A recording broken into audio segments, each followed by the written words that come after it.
Hope everyone's cool and everyone's alright.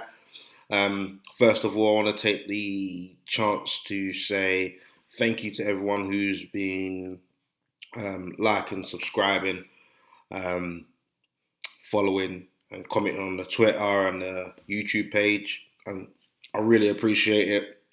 Let's keep it going. We're almost at 100 followers now on YouTube.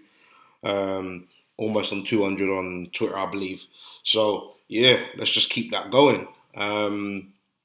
Yeah, man, it's been a bit of a wild few weeks to be honest. I know I haven't been very active with the transfer window opening and a few of the games. Unfortunately, I'm on medication at the moment, which is why I'm wearing this hat because my face is kind of fucked at the moment from all the swelling and side effects and everything like that. So I've not really been recording anything. Just been drinking a lot of fluid and resting up and that. But we move. I'm still alive, so I can't complain. Um, yeah, so we're going to be talking about Arsenal versus Crystal Palace. That's going to be tonight at 8 o'clock. Um, another big crucial game, and a lot of people will say, "Oh, we talking about this Palace because of the start that we've had." Yeah, it's one of those. It's a chance to gain points on the top four. I noticed that Tottenham drew yesterday, so they're on. I think it's 30 points.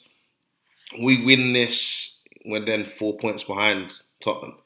You know, considering they were considered title challengers and Chelsea were considered title challengers and everything like that, to be 4 points behind them, knowing the start that we've had, tells you what we need to know about the league at the moment and the place that it's in.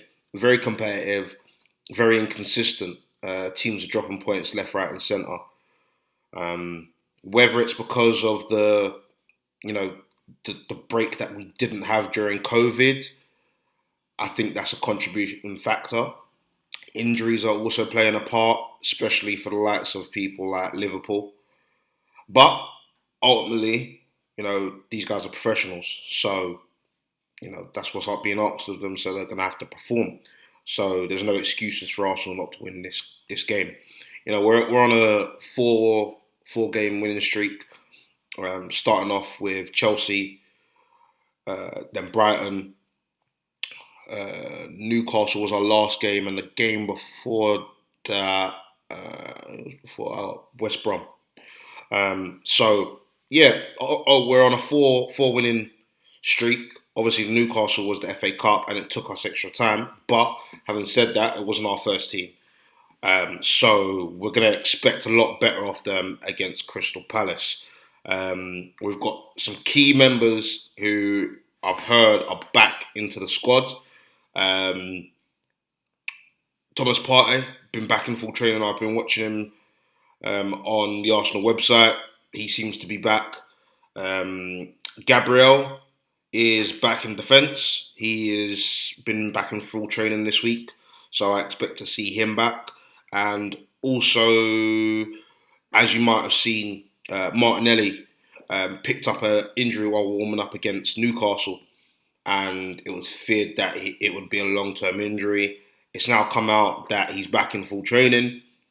It wasn't that big of a injury, and he may feature against Crystal Palace, which is great news. His youth and energy and exuberance will definitely help. Have definitely helped since he's come back. Palace. Look, Crystal Palace. I don't want anyone to think that I'm underestimating Crystal Palace. I think that Crystal Palace are a very slept-on team. We've not had the greatest of records against them in the last few head-to-heads. I think we've drawn like 3 or 2, lost one and won one, and that's out of the last 5 or 6 appearances. It's not We've not got a great record with them recently in the Premier League anyway. So it's going to be down to us to really turn this home form around and start gathering points against. I don't want to say the weaker team, the shit teams, but the lesser teams, so to speak. Crystal Palace can beat anyone on their day. We've seen that. That's the beautiful thing about the Premier League. I just think that Arsenal need this win more now. We really do need to start buckling down and putting a run together. And to be fair, we've managed to do that. Arteta's managed to turn it around. He's managed to get, he's introduced ML Smith Rowe. He's managed to get Saka, Laka, and Xhaka all playing well together. And we've seen it in the last kind of few games. The game against Brighton, it wasn't a mesmerising performance, but we got the job done. Obviously, the Chelsea game was brilliant. The West Brom game, no disrespect to them, but they're probably the weakest side in this league, so I expected a high score. And then the Newcastle game, look, it wasn't our full squad, like I said, but we got the job done. So that's all I really care about. Going into this game, obviously, the key dangers: Zaha, very, very direct, tricky, skillful player. Someone who actually was on the verge of coming to Arsenal last season.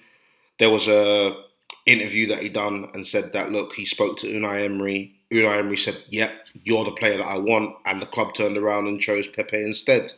So it was quite interesting to actually read that. I think Zaha's an incredible player.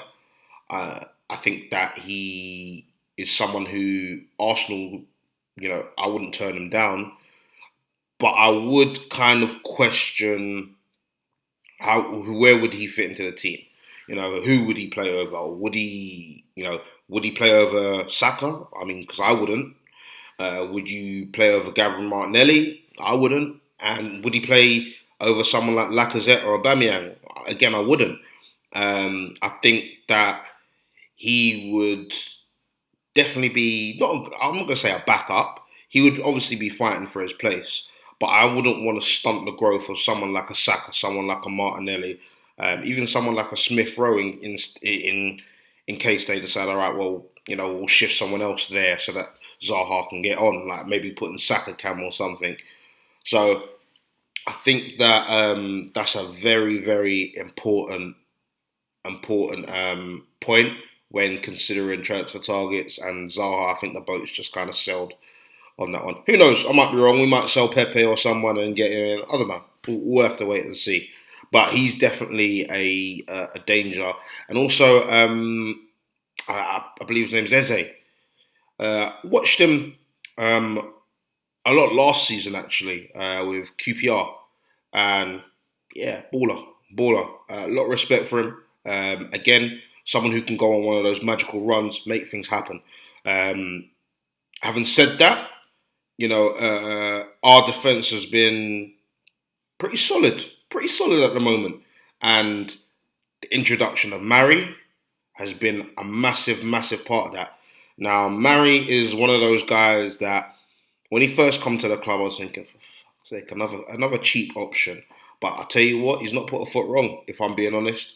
Yeah, he's given away a penalty against Chelsea. But before he got injured, yeah, solid. After he's come back, solid. We just look so much more comfortable at the back with him in there.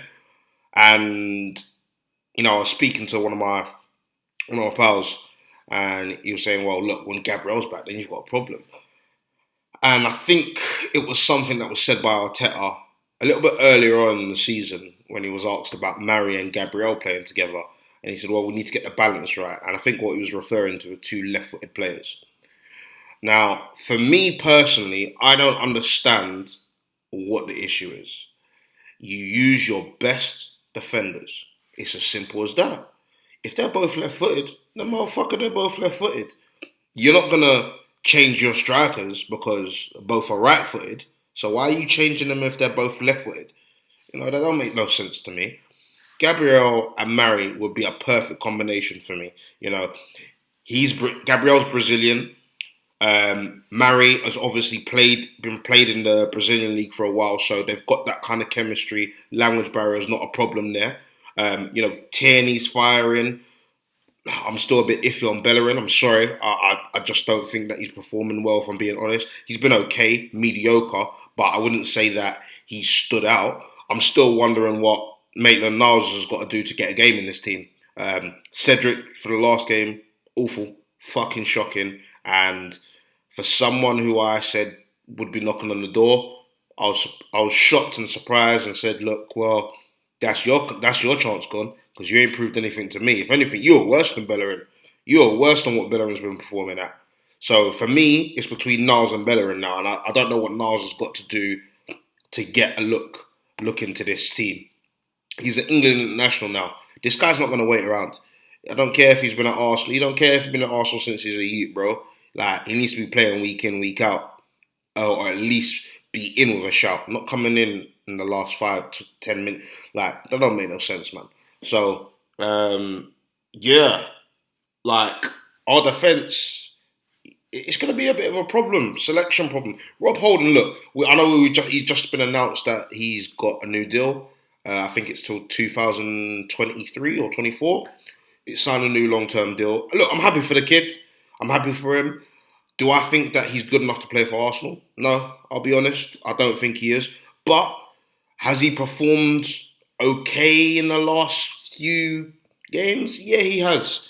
He has. I'll give him that. I'll give credit where it's due. And he's probably another player, a squad player maybe. Hopefully in summer we will strengthen the centre back position and get some more options with the likes of Socrates and Mustafi moving out the club. Team selection, I think I've given it away who I play in defence, but we'll go from the back. We'll go Leno in goal, who also has been on point, by the way. Big up to yourself, Leno. Gabriel and Mari at the back, centre back pairing. Tierney on the left. Again, I'm in this predicament where I'm always like, look, if it's not broken, don't fix it. But I do believe that Niles is the better player. I believe that he gives more to the team in terms of going forward and coming back. So I personally would go Niles. But would I be shocked and surprised to see Bellerin there? Absolutely not. Would I be mad? Probably not, until he makes a mistake and I'll jump on his back, like, as we do. The centre mid pairings, if Partey is back, he jumps straight in. He jumps straight in. It's no joke. It's no games. This guy jumps in. Yeah. So Partey and another man who's pissing me off because Xhaka is one of those guys that I believe it just isn't good enough for the team. But the last 4 or 5 games, he just turns into the player that we thought he was going to be. If he could do that week in, week out, and cut out all this red card and yellow card bullshit and stropping and silly challenges, this guy would be a player, man.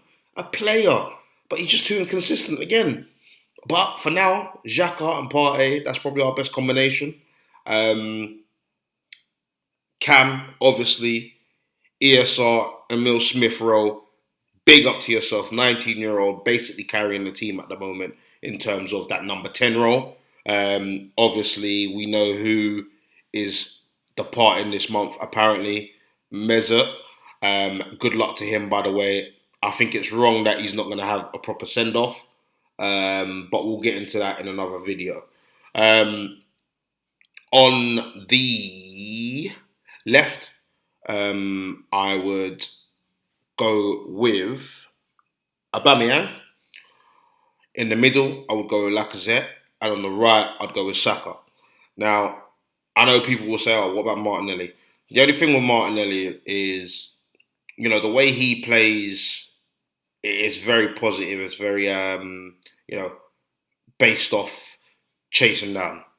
And I saw that injury that he conceded, that he had for Newcastle. He turned his ankle. Now, whether they're pushing him or not, or whether he's pushing them to play, I don't know. But Arteta has a duty of care to protect his players. I don't want Martinelli playing unless he's 100%. And the same goes for Partey, to be honest. I don't want these players playing unless they're 100%. Because if they're not and they get injured, and they're out for the rest of the season or a crucial part of the season, that's going to fuck everything up. So, as far as I'm concerned, if he's not 100%, you've got Aubameyang there. Yeah, you've got Pepe there. You've, I'm gonna say William, but yeah, you know that brother can't come on. But you've got the Reece, no, who didn't even have a good game. But you got Reece Nelson there, or someone like that. Yeah, I don't want to see Martinelli on the pitch unless he's 100%. Don't get me wrong, I'm a big fan. Yeah, big boy player. But if he's not 100%, don't play him. Save him because we're gonna need him. We're gonna need him when the fixtures come thick and fast, and we need those wins. His energy chasing down, his exuberance, his positive vibes. We're gonna need that. So for me, I would. That's the team I would go with personally. Um, Score prediction, boy. I think this game's gonna have goals. Goals. I'm actually gonna go 3-2 Arsenal. I don't think we'll keep a clean sheet. I think Palace are destined to score. They always score against us.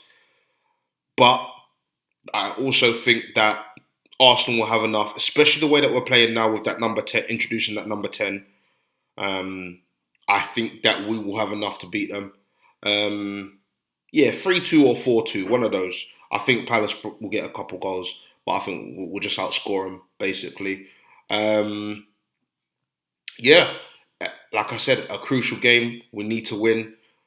We need to start catching up and not making any mistakes. I think our next string of games now, we've got Crystal Palace tomorrow, then we've got Newcastle or Southampton on Monday, and then next weekend we've got Newcastle, Southampton, and then at the end of the month we've got the big game against Man United.